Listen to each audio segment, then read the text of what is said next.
Welcome aboard, applicants. Let's begin with the first year law students exam, June 2010, question number 1. As with all essay questions, let's begin with the call of the question. What arguments would Adam make in support of a claim of negligence? We already know now what our area of law is. Contract law, or sorry, not contract law, tort law. What defenses can reasonably be asserted and who is likely to prevail in a lawsuit filed by Adam against Brad, discuss, to Adam against Dot, discuss. Okay, we now know what our answer format should be. Adam v. Brad, and 2, Adam v. Dot. Okay, now, and we know what claim they're making. It's negligence. So we can even put that down right now. Okay. Underneath here we got negligence. Okay, now let's read our, and also we want to make, actually, you know what, we don't even need to put down our shop list because we already know our area of law, and the particular area of our area of law, and of our shopping list, negligence. So let's reread our question.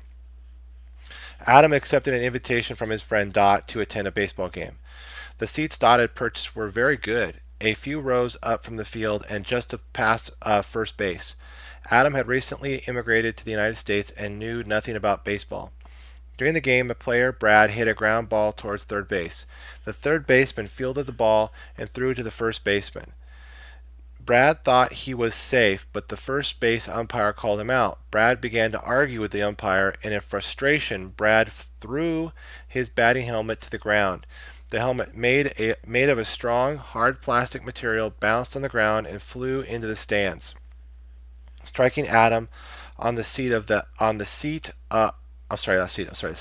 head, causing a serious injury. Adam never saw the helmet coming towards him because he was looking around the stadium at the time rather than at the play on the field. As he was unfamiliar with the game of baseball, he did not know the objects occasionally fly into the stands during a baseball game. Now, let's take a look here. After we put our template down here, we got duty, breach of duty, actual cause,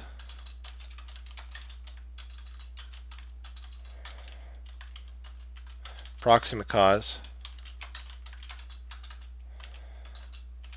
damages, defenses. Remember, inside of our defenses, we're going to be bringing, the first defense is going to be contributory negligence, and defense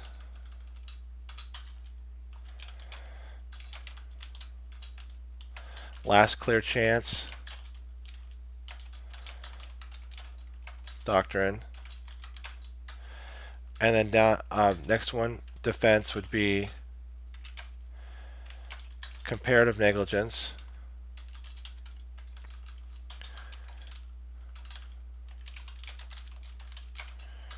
and then the defense of assumption of the risk.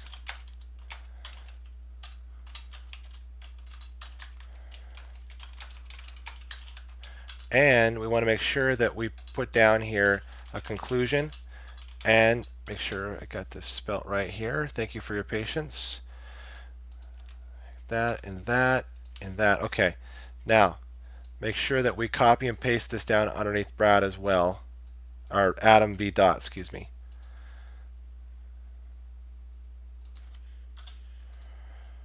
Okay, excellent. Now let's start filling this in with facts if we can.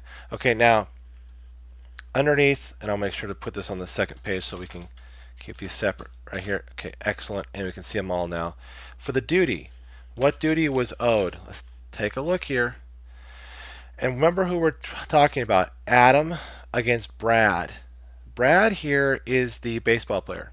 So the duty that Brad owed to Adam, okay, was what? It was as to a professional baseball player.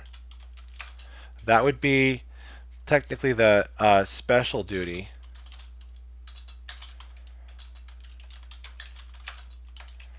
Now the general duty was that what was okay. Let me reasonable person, and remember here that general duty. Okay, yeah. Now this is where actually let me make sure. Okay. I think I got this right. General duty, reasonable person, but I think if I have to swap these around. Thank you for your patience. Actually, you know what? We're just gonna put both these as duties. Okay, there we go. Okay, and remember under reasonable person standard, that's where we're going to bring in the Cardozo versus Cardozo and Andrews position, because we're going to say was Adam in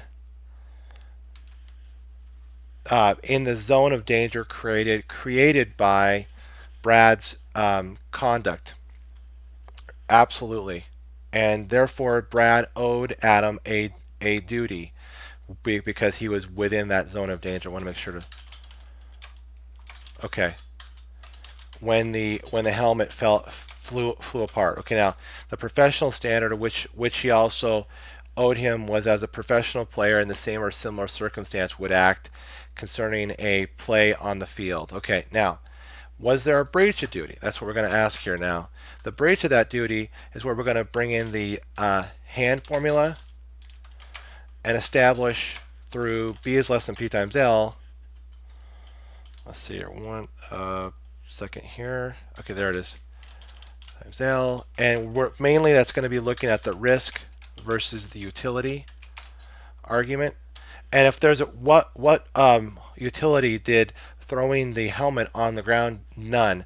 The risk is high because again it might break apart, and the hard plastic pieces might or I should say that's not hard plastic. Excuse me. That the it might bounce on the ground and fly into the stands, which it did. So the risk definitely outweighed the utility of that particular course of conduct. Actual cause, but for test, but for Brad throwing the helmet to the ground and having then it bounce on the ground and fly into the stands, Brad conceivably would not have been, excuse me, Brad, I mean Adam would not have been hit on the side of the head. Okay. Now down here under approximate cause, we need to look at was the foreseeability of this. What is it foreseeable that if you throw the helmet on the ground that it might bounce and then possibly go into the stands? Absolutely. Now, was there any intervening event here that we need to look into? Make sure to. I don't see any. Well, maybe the intervening event that Adam was not looking around at, or say that he saw that Adam never seeing the helmet coming towards him, but that's technically not a unforeseen superseding, because the unforeseen superseding intervening events that would break any of the causal chains. So the causal chain remains intact. Now under damages, he was hit in the head by the helmet. Okay. Okay, now there we go.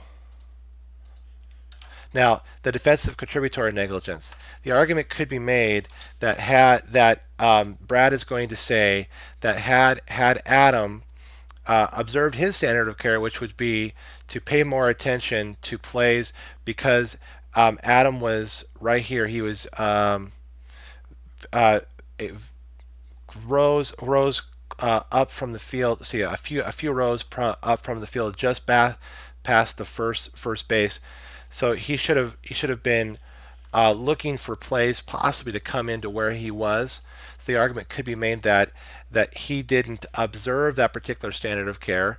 However, the stitches that, and that's if the common law under contributory negligence applies, which would bar recovery. However, it is hard to prove that Adam, who didn't know a lot about, familiar with the game of baseball, would have known this particular piece of knowledge. Therefore, he could not have contributed. Okay, okay. So using that aspect, we would immediately raise and dismiss the contributory negligence argument. Now, the last clear chance argument could be made by Adam here by saying, Brad, you didn't even have to throw your helmet on the ground. You could have kept your helmet and proceeded into the dugout. You know, there. Okay, so now under comparative negligence, if Brad is found at, or say if Adam is found at fault for any particular result, he would that his damages would be apportionedly decreased by that particular apportioned degree of fault.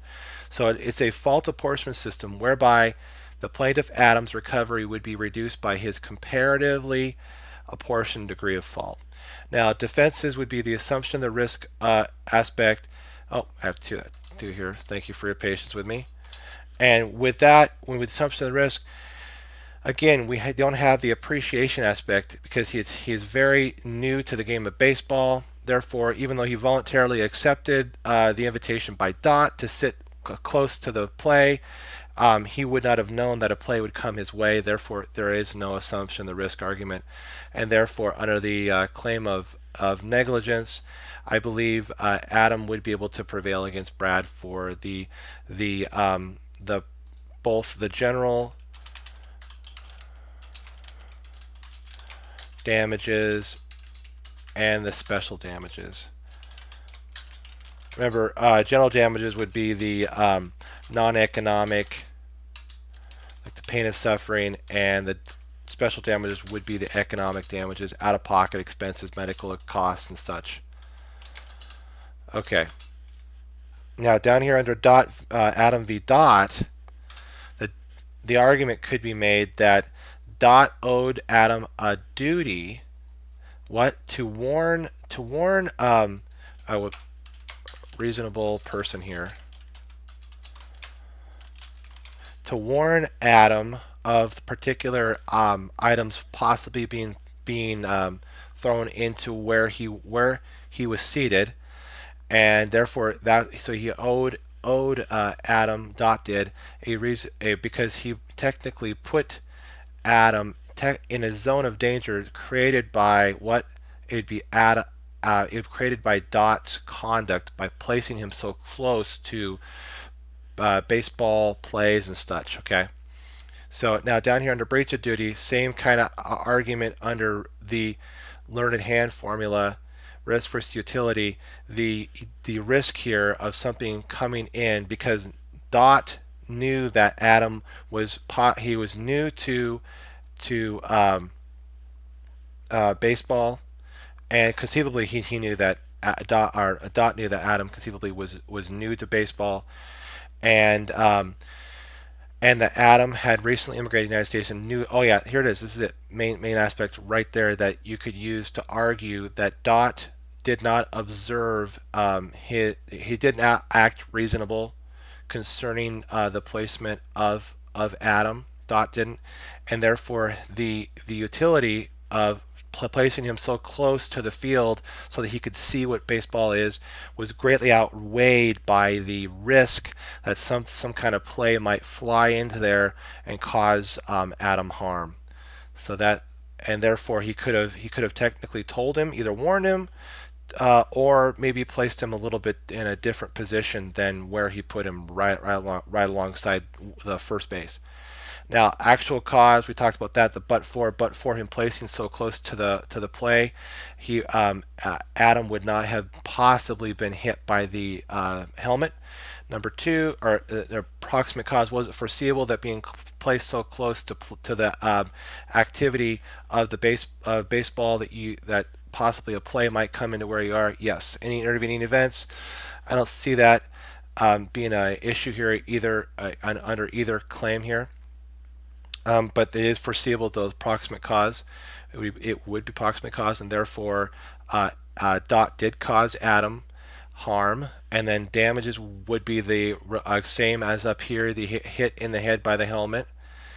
The other one would be the contributory negligence argument that Dot might raise. That here's the thing though, that but Dot knew that Adam did not know about, was very unfamiliar with baseball, and he was recently immigrated in the United States. Okay, so and then down here, the last clear chance, what Dot or Adam may argue that even if Dot were to bring up contributory negligence, that Adam's going to say, Dot, you had the last clear chance to avoid this in the first place because you're most likely more familiar with baseball than me, and placing me so close to the particular play of baseball. You had the last clear chance to avoid this particular damage in the first place, and you didn't place me in a more safe area now, or a safer area. Now, under the defense of comparative negligence, if it's found that Adam is at fault for not watching the play and taking more precaution as to the helmet being bouncing in his direction, then that his fault would comparatively reduce his recovery by that apportioned degree of fault. And then the defense assumption of the risk, again, same kind of argument up here that, thank you for your patience in this again, that the argument could be made that Adam knew, but there was no appreciation that Adam knew because he was very unfamiliar with baseball. How would he know that something would come into where he was? And therefore, he couldn't voluntarily have assumed the risk because he didn't even know what the risk was in the first place. Okay, and therefore, does Adam have a claim against Dot? Yes. And will he prevail? Yes. Okay, so that's great, and I'm happy that you tuned in with me, and we can flex our tactical and strategic essay muscles. Okay, and so I want to put a shout out to Chess Cruncher TV. Keep chess crunching, Chess Cruncher. I also want to put a shout out to my Amazon Kindle book, Battling the Big Bad Baby Bar, Essay Basics. Thank you again. Thank you for tuning in.